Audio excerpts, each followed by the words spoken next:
On parlait De Bon, BSE, c'est une entreprise qui a 20 ans cette année. Donc, qui a été créée, BSE, c'est Bruno Scherer Entreprise, qui a été créée par Bruno Scherer, d'accord, qui est l'associé de Christophe Estival. Vous êtes associé depuis quand, vous? je sais plus. Au moins 17 ans. Ouais, à peu près. Donc ce sont deux Andaillais qui ont créé une entreprise. Bruno était ambulancier et passionné d'automobile et très exigeant sur les véhicules avec qui il roulait. Et très déçu par l'offre française à l'époque, puisqu'il n'y avait qu'une offre française. Donc qu'est-ce qu'il a fait? Petit à petit, il a commencé à bricoler dans son garage et il a créé sa propre ambulance. Et puis il a voulu la vendre et effectivement, dès la première année, il en a vendu 20 ou 30. Puis l'année suivante 80, etc. etc. Donc le démarrage a été très très rapide et finalement il s'est débarrassé de sa société d'ambulance et il a créé une carrosserie. Voilà. Donc aujourd'hui on fabrique des ambulances essentiellement blanches. Donc le blanc, on fait la distinction entre le blanc et le rouge. Le rouge c'est les pompiers, le blanc c'est tous les autres, les ambulanciers privés, les SAMU ou même l'armée, la défense, on leur fait des ambulances aussi. Voilà. Il y a deux familles d'ambulances, les grandes et les petites. Les petites, on fait que du transfert, vous cassez la jambe. Bonjour messieurs. J'ai failli commencer. Pourtant, je voulais Pas t'attendre, encore hein. quand même. Pour attendre ceux qui viennent du plus loin. Bonjour. Salut. Ça va? La basse sous les présente. Hein? C'était la haute Tu viens de sous, là. plus loin, ça va. Donc on fabrique des petites ambulances. Vous vous cassez la jambe quand vous êtes au ski, vous avez besoin d'être rapatrié. Mais pour être rapatrié, on a besoin juste d'une ambulance de transfert. Par contre, il y a un accident, on fait intervenir des médecins, les SAMU arrivent, il faut une ambulance grand volume. Voilà. Donc ce qu'on appelle les types A1 et les types B et C. Les pompiers n'ont que des types B et C, les SAMU n'ont que des types B et C. Voilà. Donc nous, on s'est positionné sur un marché plutôt haut de gamme. Voilà, ça existe chez nous, une belle ambulance de qualité, contrairement à nos concurrents qui font de la grande série et du prix, ben ça existe aussi dans nos métiers. Voilà. Donc on est réputé pour savoir faire des moutons à 5 pattes. Je vous présenterai un nouveau projet qu'on a. On sort des véhicules très très haut de gamme avec des ambulances équipées de motorisation V6 parce qu'il y a un marché pour ça. Et on sort des ambulances sur base 4x4 pour l'armée que personne ne sait faire parce qu'ils sont emmerdés par des si petites séries. Nous on sait les faire. Voilà. Donc aujourd'hui on est connu pour savoir s'embêter sur des projets de très petites séries et la qualité de notre fabrication. C'est des véhicules qui vieillissent bien. Il y en a qui tiennent à avoir des ambulances qui se revendent bien dans le marché de l'occasion. Alors on a un problème de place, hein, donc on est installé ici, on est installé à 500 mètres. Bonjour. Ça va? On est installé à 500 mètres, on a la menuiserie, notre menuiserie, et on est installé à 250 mètres ici. On a un atelier de mécanique qui fait toute la partie véhicule d'occasion. Donc ça crée évidemment des problèmes de logistique et des problèmes de productivité. Alors on est en négociation pour acheter ce local ici à côté. C'est une entreprise qui a fermé. C'est le garage qui est juste plus loin là-bas?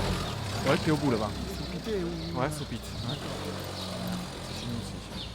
Donc voilà, donc on devrait doubler de surface de production si tout va bien assez rapidement. On va rentrer dans l'atelier.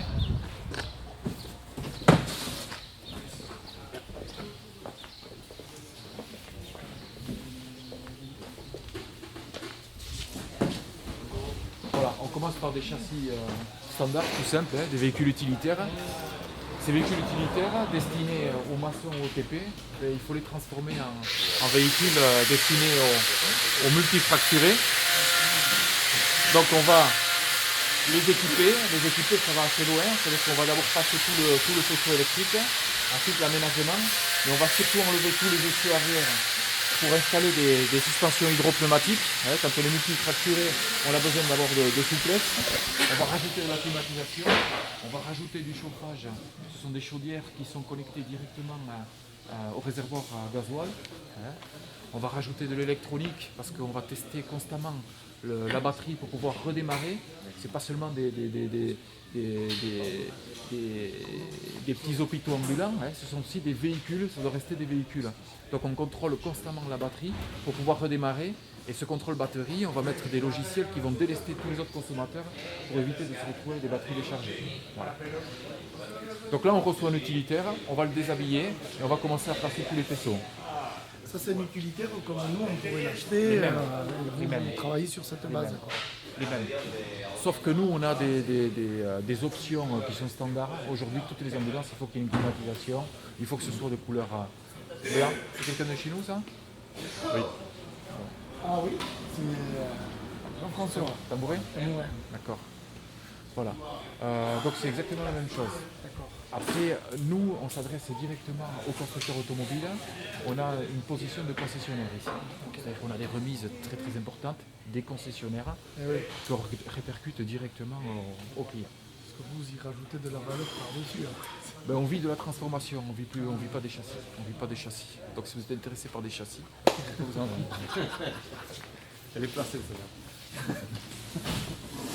Donc voilà, une ambulance qui est quasi terminée, une petite ambulance. Hein. Donc quand je vous dis qu'on est sur un produit de qualité, d'abord on n'est pas sur du bois, hein. On n'est que sur du composite. Donc le composite c'est fait à la main.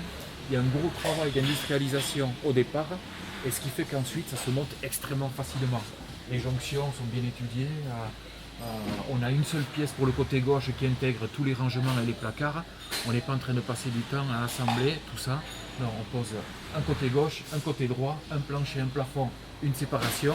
Et ensuite, on va travailler sur la climatisation, le chauffage, l'électronique. Monsieur Tambouret, bonjour. Oui, Chanté, bonjour. Chia, chanté. Bonjour. Salut, Jean-François. Voilà, donc on fabrique tout, presque tout. Mais le polyester, par exemple, là, il est fabriqué par une société qui est à Irun. Mais c'est une société avec qui on travaille depuis plus de 15 ans. Il y a des sociétés partenaires comme ça, on lui fait 80% de son chiffre d'affaires. Par contre, bon, on l'a fait travailler, on fait évoluer tous les produits systématiquement, il n'y a pas d'appel d'offres. Tous les futurs projets y sont intégrés. Là, on travaille sur un nouveau produit qui est le Duster. Il fait partie intégrante du projet depuis le début. Il assiste à toutes nos réunions de travail. Pourtant, on travaille avec des sous-le-terre, le bureau d'études Elcar. Ah ouais, On travaille avec Composite Adour. Mais cette société travaille depuis le début. d'accord. Et c'est ces contraintes et ces compétences qui vont guider un petit peu le produit final. D'accord ? Donc voilà, donc un produit de type A1, c'est un véhicule qui va faire du transfert. Donc les aménagements, c'est des pièces moulées parce qu'il n'y aura pas d'option possible. On ne fait pas du sur-mesure sur des petits volumes comme ça. D'accord ? On va juste faire des distinctions sur les gyrophares et les feux bleus qu'on va rajouter. Les différences se font là. Contrairement à d'autres véhicules,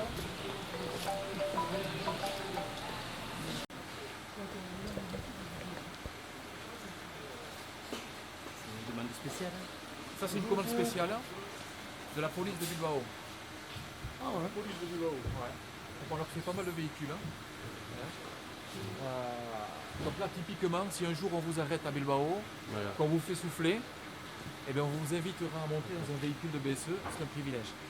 Et si on dit qu'on te connaît au moment de l'alcotest, est-ce que ça peut permettre Tu de... demandes le maire, Le maire. PNB de Bilbao, et là peut-être ça peut jouer. Mais là, Le quand tu auras page cher. les cow-boys, là, quand on t'auras les refusera cow-boys. de monter dans une autre ambulance de toutes les façons. Voilà, alors c'est pas une ambulance, c'est un véhicule qui va être équipé d'informatique, d'imprimantes, ils vont pianoter votre nom, etc. On va faire des petites assises en mousse sur le côté, il y a des rangements, et donc quand il y a des contrôles et que vous êtes arrêté, on vous invite à rentrer, on prend votre nom, machin, etc. Puis vous payez, vous faites le chèque sur le côté. Le côté positif, c'est qu'on s'est fait ici. Quoi. Le côté positif dans tous les cas. Voilà. Concrètement, ça veut dire que le savoir-faire, il peut s'adapter à n'importe quelle activité, n'importe quel agencement de véhicule au final. On maîtrise l'électronique, l'électricité, la climatisation, la suspension, la découpe de tôle. On s'est testé sur du camping-car, hein, et c'est un milieu qu'on a fui. Pourtant on s'est dit, on sait tout faire. On sait tout faire. Il n'y a qu'une chose qu'on ne savait pas faire, c'était supporter cette clientèle de passionnés qui viennent tous les jours vous enquiquiner. parce qu'ils ont fait une petite éraflure, parce que finalement l'assise il faudrait la redescendre de 5 cm, mais celle-là la rehausser de machin, etc. C'est un milieu de particuliers et de passionnés, donc nous maintenant on vise que les professionnels. Passionné Ça marche très bien, mais c'est des enquiquineurs terribles. Exigeant, et puis maniaque. il vous pollue votre chaîne de production.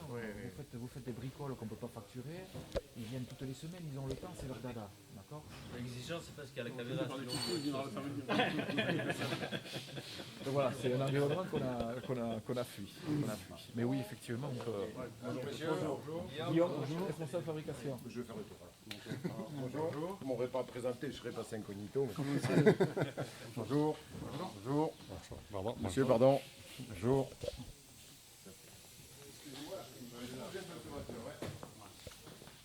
Voilà une ambulance. Et donc c'est cette partie de composite là que vous faites. C'est ça. Elle nous fait ça, d'accord. Attention.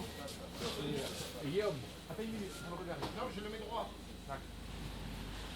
Dans celui-là non plus, il ne faut pas y monter, c'est comme dans l'autre. Remarque en cas de pépin, on avait l'ambulance la même aussi.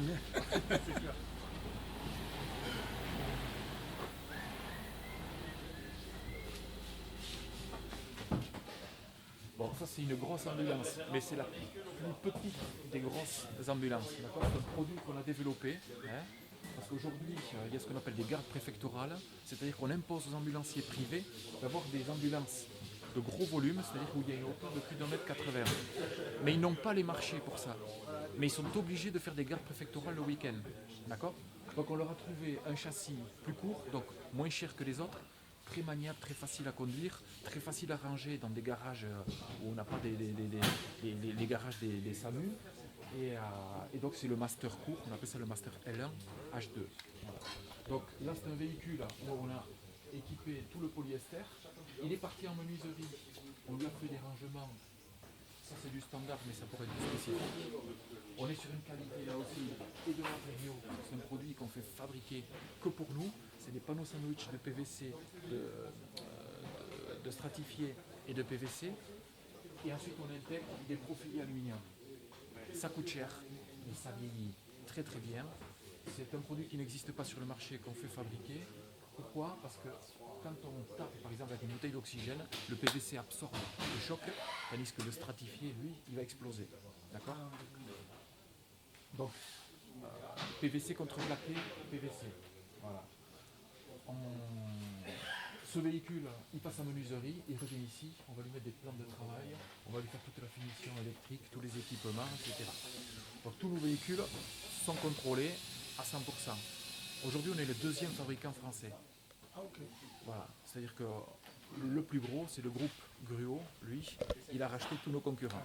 Ouais, qui carrosse. Donc il ne reste plus que les plus petits, et on est le plus gros des plus petits. Et il y en a beaucoup sur ce marché-là, de petits justement Il y a pas mal de petits, mais on a une norme européenne qui s'est installée depuis 3 ans, qui nous impose de faire des crash tests. Donc il n'y a qu'un organisme en France, il n'y en a que 2 dans toute l'Europe, qui est capable de faire des crash tests, donc c'est l'UTAC. Donc faire un crash test, ça veut dire préparer 2 véhicules, faire un crash en X, plus le retourner, faire un crash en X moins, le mettre sur le côté et faire un crash en Y. D'accord, c'est sur le côté. D'accord. Donc on fait 3 crash tests sur le premier châssis, on est obligé d'avoir un second châssis pour le mettre en Y moins, et ensuite on le couche sur le toit et on lui fait encore un crash test. Donc imaginez ce qui reste des véhicules. Donc nous, nos aménagements doivent supporter ces crash tests. Ça coûte une petite fortune pour des PME de 30 salariés comme nous. D'accord. Ce qui fait que là aussi, il y a eu une sélection naturelle qui s'est On faite. ne demande pas à la charge de qui sont les ambulances utilisées pour les crashs, quoi. C'est pour la PME, je suppose. Tu payes environ 80-90 000 euros la présentation d'un dossier avec tous les crashs, machin, l'homologation de tout ça. Donc nous, qui faisions des petites séries sur des véhicules très très particuliers, on faisait le Defender, par exemple, un 4x4 baroudeur, ou on faisait le Range Rover, un véhicule, un châssis haut de gamme, on faisait le Kangoo. Le Kangoo, c'était un petit véhicule compact qui s'est faufilé à Paris ou à Marseille. Donc on faisait des très très petites séries, très personnalisées. Bon, ça c'est plus possible parce qu'il te faut quand même un certain nombre de véhicules pour amortir ces crash tests. Donc il y a une sélection naturelle qui s'est faite. Merci pour cette norme européenne, c'était un petit peu à notre avantage. Mais du coup, c'est une norme européenne, donc tous les Européens sont venus sur le marché. Donc on a des très gros concurrents allemands, on a des très gros concurrents polonais, espagnols, portugais, etc. Donc tous qui fabriquent hors de France à bas coût. Donc aujourd'hui, on est emmerdés, on est très emmerdés. Ouais, ouais. Et vous-même, qui avez cité la police de Bilbao, il y a d'autres marchés export? Alors, marché export, d'abord le fait d'avoir passé tous ces crash tests, il a fallu augmenter nos volumes. Ouais. Donc, Ces tests, pendant ce couple, c'est à quelle fréquence en fait? Ils sont à reproduire, je sais pas, tous les ans vous avez des tests à effectuer? non, une fois que tu as fait les crash tests sur le véhicule, ton véhicule est homologué. Le véhicule est Mais la durée de vie d'un véhicule, c'est environ 8 ans. Le master ou le trafic, tu as le nouveau trafic qui va sortir l'année prochaine. On l'a fait il y a 2 ans, mais il faut le recommencer sur le nouveau trafic. D'accord? Chaque fois que tu sors un nouveau véhicule, tu es obligé de recommencer. Voilà. Donc on a attaqué le marché du rouge. Voilà. Typiquement, c'est les mêmes normes. Mais bon, c'est pas les mêmes clients. Rouge pas pompier. Rouge pompier. Donc c'est une façon d'aborder des marchés totalement différents. Ouais. Donc on a investi commercialement sur des nouvelles personnes. Et là on recrute du personnel spécialisé qui connaît cette clientèle. Donc c'est un coût supplémentaire. Ouais. Mais on est obligé, pour amortir nos investissements, de partir sur de nouveaux marchés. Et effectivement, on vise l'export, ce qu'on ne faisait pas trop nous, de par notre structure. Et on sort aujourd'hui un nouveau produit qui va sortir en juillet là. Bon, je peux vous le dire maintenant, c'est le Duster qu'on étudie avec Carrie Kiribourg. Ouais. Le Duster, c'est un véhicule 4x4, 4 roues motrices, donc qui a une image de fiabilité très importante et qui a un réseau. Dacia, Renault a réussi à installer un réseau de SAV, c'est important. Donc, il y a un service, il y a une fiabilité, une bonne image, et un véhicule à bas coût. Donc ce véhicule, on est en train de le tronçonner. Donc on en fait un pick-up, on lui rajoute une grosse cellule polyester. Donc on repart sur des carrossages très très lourds, mais il va falloir se positionner en prix. Donc on travaille à la fois avec Compositador et avec un bureau d'études, alors que d'habitude on faisait tout nous-mêmes, justement pour prendre en compte l'industrialisation et le montage le plus tôt possible. Donc on dépense beaucoup en partie études, pour qu'il y ait très peu de dépenses et de temps passé ensuite au niveau montage et assemblage. Voilà. Et que ça reste un véhicule très bien positionné. Voilà. Objectif, faire du volume sur ce véhicule pour qu'il reste à bas coût. Voilà. Et on vise l'export, on n'est pas du tout dimensionné pour ça. Mais on travaille, aujourd'hui les constructeurs sont devenus très humbles. Renault aujourd'hui, on a des relations directes avec Renault, ce qui n'était pas possible. Renault nous envoie les fichiers de leur bureau d'études, de leur Dacia. Avant, quand tu disais, tiens, j'aimerais étudier votre véhicule, vous pouvez m'envoyer les fichiers. Je dis, tu prends le véhicule, tu prends les cotes et tu te le fais. D'accord? Là maintenant, non, tout est bon pour vendre. Donc on a beaucoup d'humilité de la part de Renault, de la part de Mercedes, et ça nous permet à nous d'aller beaucoup plus loin dans la conception de véhicules. Ouais, parce que les deux grosses marques qu'on voit, c'est Renault et Mercedes. Ouais. Ouais. Donc voilà, et ensuite eh bien, on obtient un véhicule, bon le client est à côté, donc on ne va pas l'embêter trop longtemps, mais Monsieur Duclos, comment allez-vous? Bien et vous? Ça va? Oui. Je montre un peu votre véhicule, Ah non, mais allez, c'est la référence. oui, oui. Voilà une ambulance terminée. Donc c'est un véhicule qui a subi tous les crash tests, donc qui est totalement homologué, donc en termes d'ambulance au niveau européen, mais en termes de véhicule qui va rouler aussi sur la route. Hein. Donc aujourd'hui il passe à la DREAL systématiquement, le service des mines, DREAL, etc. Je ne sais pas si ça vous parle tout ça. Donc qui va contrôler les modifications qui ont été faites, qui va contrôler en particulier les sièges, s'ils ont subi eux aussi des crash tests spécifiques, etc. Donc on obtient une ambulance qui est terminée, qui a une esthétique assez sympa, des fonctionnalités en principe qui plaisent aux clients. Hein. Chez nous on est tout polyester et en plus ça permet d'intégrer des Reos et de mettre tous nos meubles sur ces plaintes. Donc aujourd'hui les véhicules on peut quasiment les nettoyer au Karcher, on est les seuls à faire ce genre de choses. On a intégré dans la masse un produit antibactérien à vie, là aussi on est les seuls à le faire. On a ingéré tout par électronique, là aussi on est très peu à le faire. Voilà. Donc on veut que ce soit un véhicule qui soit différent de nos concurrents. Il est plus cher, il est fabriqué ici, mais il a des fonctionnalités que les autres n'ont pas. Voilà. Et que le client retrouve. Donc ça c'est un client, on avait son père, on a le fils maintenant, et il ne voit que par la société BSE, c'est des véhicules qui durent. dans le temps. Et tout ce qui est savoir-faire, technologie, tout ça, ça a été vraiment développé à l'interne, ça a été apporté par quelqu'un d'autre qui travaillait, je ne sais pas, historiquement dans notre entreprise. La technologie, tu vois, la technologie, tout le monde est capable de poser, de faire des caissons, de poser du polyester, etc. Notre savoir-faire, il est que quand tu vois les fixations, tu ne vois pas des vis partout. C'est pas seulement de la colle, c'est-à-dire qu'on a des véhicules qui sont accidentés, ils reviennent ici, on démonte tout, on a un savoir-faire un petit peu dans ce démontage et ce montage qui fait que esthétiquement on est sur une étanchéité parfaite, sans voir de la visserie partout, sans que ça couine. Nos véhicules, quand ils circulent, on fait un test systématique, mais il n'y a aucun grincement. D'accord ? Et c'est un ambulancier. Quand on a une cloison qui commence à couiner, il disjoncte, parce qu'il passe 12 heures par jour dans son véhicule. Donc on a ce savoir-faire-là. En termes de technologie, on a de l'antibactérien, mais l'antibactérien, c'est nous qui avons trouvé les bons chimistes, qui avaient la formule, et puis c'est tout. Je veux dire, c'est pas des choses qu'on maîtrise. La gestion électronique, ce sont des questions qu'on s'est posées. On a contacté les bons fabricants qui ont mis au point, mais c'est pas nous qui maîtrisons tout ça. Par contre, on est les seuls, par exemple, sur les derniers crash tests, à avoir fait 0 non-conformité sur un crash test. L'État que ça lui était jamais arrivé. Bon, on a compris un certain nombre de choses. On a des petits savoir-faire comme ça, qu'on garde secret pour nous. Moi, je vous en donne un, par exemple. Regardez cette ellipse là, comme elle est belle. Bon, en fait, elle n'est pas seulement belle. Elle amène une rigidité à l'ensemble que nos concurrents, depuis 50 ans, ils mettent 2 barres parce que la norme impose d'avoir des garde-corps qui permettent de se prendre. Et tout le monde, par souci d'économie, met toujours ces 2 barres. On est les seuls à mettre une ellipse, c'est joli, c'est esthétique, on le vend bien, mais derrière, en termes de rigidité pour l'ensemble des véhicules, elle est très importante. Très très importante. Voilà. Donc il y a beaucoup de choses qu'on ne voit pas, qu'on ne dit pas, et tout le monde est capable de monter une ambulance.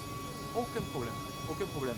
Mais une ambulance qui soit jolie, qui dure dans le temps et qui soit homologuée, et finalement... Ce qu'il veut dire, c'est qu'il y a quand même beaucoup de métiers différents. Là. Il y a beaucoup de métiers. Il y a beaucoup de métiers. Et toujours une recherche et... Oui, oui.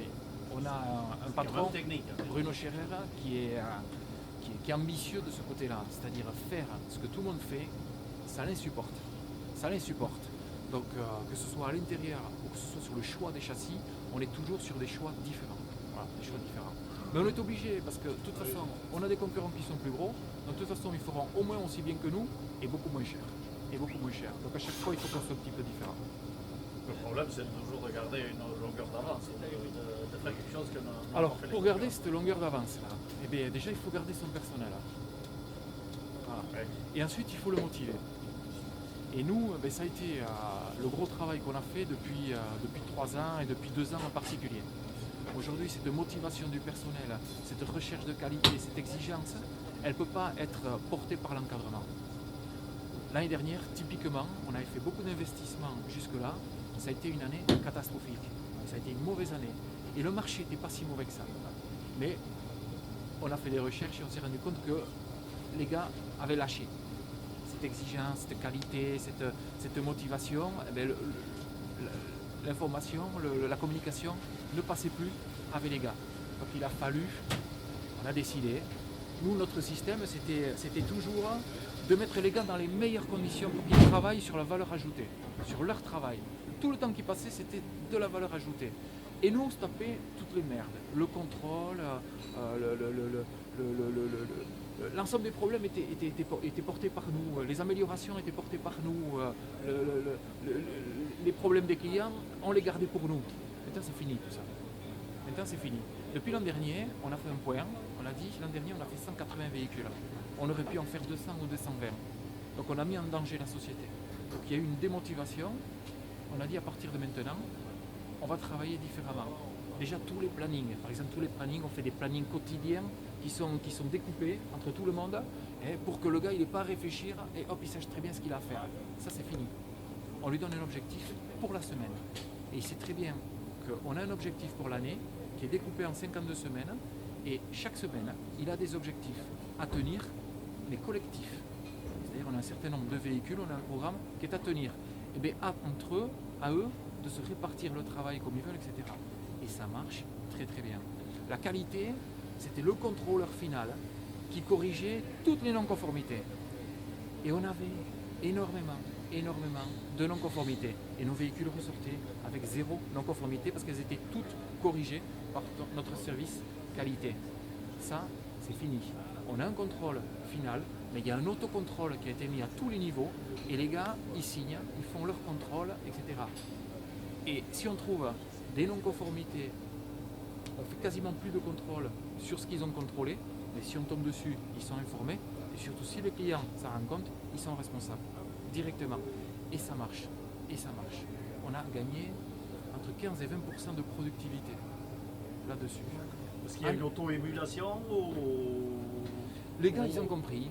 Ils ont ils compris. se responsabilisent les uns Il les y, a, autres? il y a deux choses. Il y a deux choses. C'est-à-dire que maintenant, on leur parle comme à des adultes. Je pense que jusque-là, on ne leur parlait pas comme à des adultes. Aujourd'hui, on leur donne toutes les informations de la santé de la société.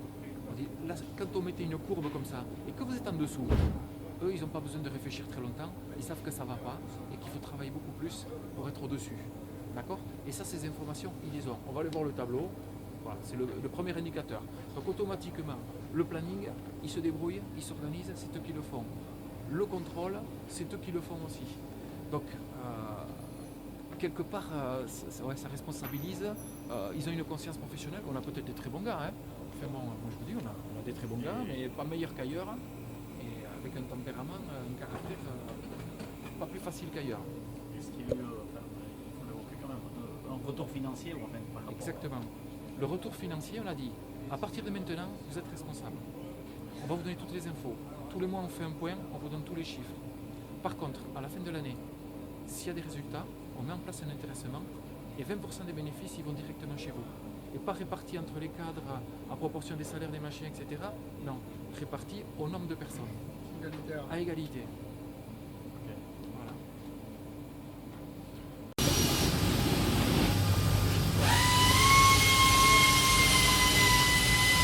Voilà, typiquement, voilà le tableau qu'on met à jour toutes les semaines.